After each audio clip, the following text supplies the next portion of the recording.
અભય થઈને નિષ્પક્ષતાથી નિરપેક્ષ રીતે વાસ્તવિકતાનો અરીસો રૂપી સચોટ માહિતી લાવતો સત્યની સાથે અભય ટાઈમ્સ।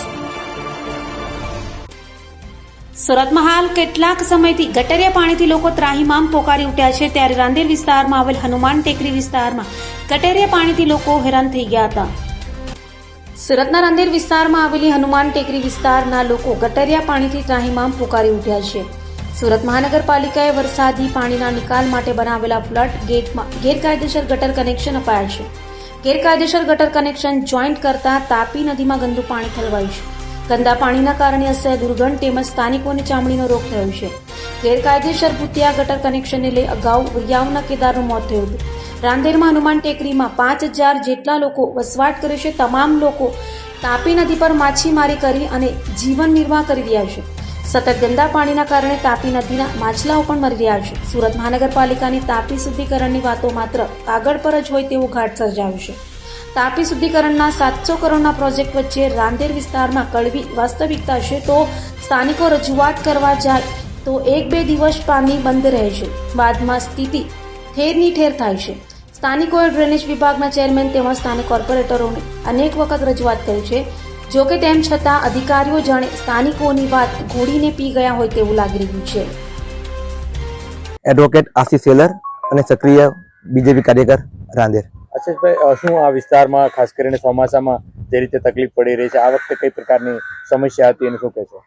આ વિસ્તારમાં ફક્ત ચોમાસામાં નહીં પરંતુ આખા વર્ષ દરમિયાન 4 થી 5 વખત આ જે ઢીંગલી ઓવરો છે ત્યાં જે કોર્પોરેશનનો ફ્લડ ગેટ બનાવવામાં આવ્યો છે ત્યાં અચાનક ડ્રેનેજના પાણી તાપી નદીમાં જતા હોય છે અને એ અંગે મેં દર વર્ષે 3 થી 4 ફરિયાદ કરું છું, ઓનલાઈન ફરિયાદ કરું છું। સ્થાનિક કોર્પોરેટરો અને સ્થાનિક ધારાસભ્યશ્રીને પણ મેં આ રજૂઆત કરી છે।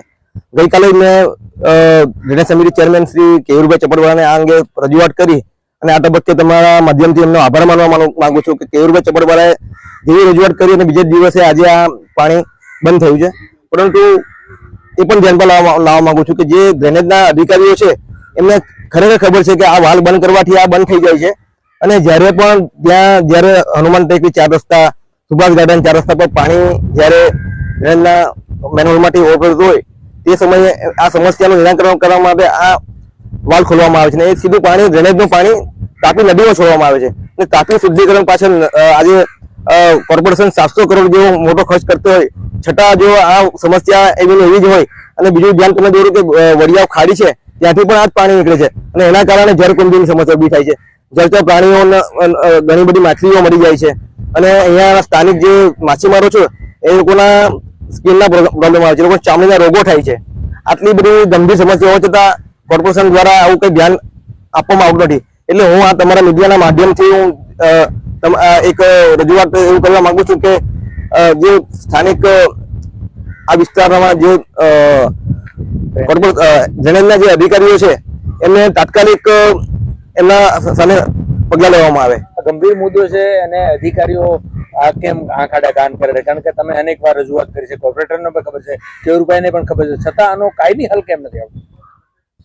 મેં ઘણી વખત રજૂઆતો કરી છે છતાં એનો કાયમી નિકાલ નથી આવતો, એનો એક ખરેખર ગંભીર પ્રશ્ન છે અને એ અંગે ખરેખર સરકારશ્રી અને ખાસ કરીને આપણા દેશના વડાપ્રધાન શ્રી નરેન્દ્ર મોદી સાહેબ જે સફાઈ અભિયાન થકી આખા દેશની અંદર સફાઈ અભિયાનને કારણે આજે દેશ જાગૃત થયો છે અને તાપી નદી એ સુરતની જીવાદોરી છે, છતાં જો આ પ્રશ્ન હલ નહીં થાય તો હું એક ખારવા સમાજના એક વ્યક્તિ તરીકે, ખારવા સમાજના પ્રતિનિધિ તરીકે હું ભવિષ્યમાં આ અંગે ઉગ્ર આંદોલન કરીશું અમે એવું પણ મીડિયાના માધ્યમથી કહેવા માંગુ છું। ઢીંગલી વાળો ટીમલા મોલ્લો હનુમાન ટેકરી રાંદેરથી બોલું છું। આ પ્લગ ગેટમાં હંમેશા કાયમ માટે 12 માસ ગંદુ પાણી નીકળે છે, એમાંથી કેટલા માછલાઓ મરી બી જાય છે, કૂતરાઓ બી મરી ગયા પાણી પીને, એમાં હંમેશા નીકળે છે। પ્લગ ગેટ વાળા સાહેબો જોવા બી આવે છે, ફોટા પાડી જાય છે તો પણ કઈ કરતા નથી। એમને પૂછે ત્યાં કે તમને શું ખબર પડે એવું કહીને જતા રહી પાછા આવે, પછી કઈ એનું કઈ નિરાકરણ કરતા નથી। થોડોક ટાઈમ કે ફ્લડ ગેટમાં કેટલા મચ્છરો બી પાકે છે પણ એનું કઈ કહેવા જાય તો પાછા આંબા દાદાગીરી કરે, એનું કઈ નિરાકરણ કરતા નથી। આના કારણે મુખ્ય શું સમસ્યા? માછલીઓ મરી જાય છે, માછલીઓ બી મરી જાય છે, પછી કૂતરાઓ પણ આ કિનારા પર કૂતરાઓ પાણી પી છે, કૂતરાઓ બી કેટલા મરી ગયા, એમાં પછી બીજા જીવજંતુ બી મરી જાય છે બધા। અમારા લોકોને બી હેરાનગતિ થાય છે. નબળા માટલા અમે જીવતા લાવીને ઝાડમાં બાંધેલા હોય તે બી બધા મરી જાય છે. પછી એ માટલા અમે વેચવા જાય પછી લોકોને બી કેટલી સમસ્યા થાય અંદરથી.